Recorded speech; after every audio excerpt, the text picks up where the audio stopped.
Dan lepas tu pula bila Tuhu masuk market Malaysia, then dia bukan cerita pasal quality ke and so on. Murah lagi nak compare dengan orang lain, then orang pergi kepada tu. Then contohlah China punya barang kan.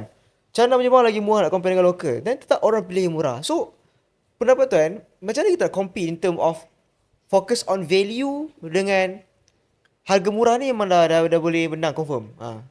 Dia macam ni tuan.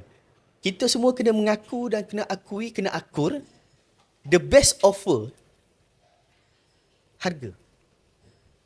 Tuan, pertama sekali kita kena tahulah target market kita nak apa tuan. Itu nombor satu tuan. Bisnes apa-apa, saya percaya jual rumah pun tahu. Kita nak jual something, kita kenal dulu siapa target market kita, betul tak? Betul? Dan kalau tuan nak tahu, common offer yang disukai oleh semua manusia, harga murah.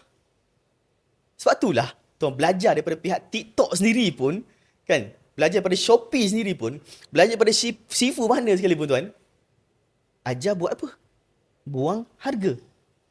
Sebab apa? Sebab mereka semua tahu manusia suka harga murah.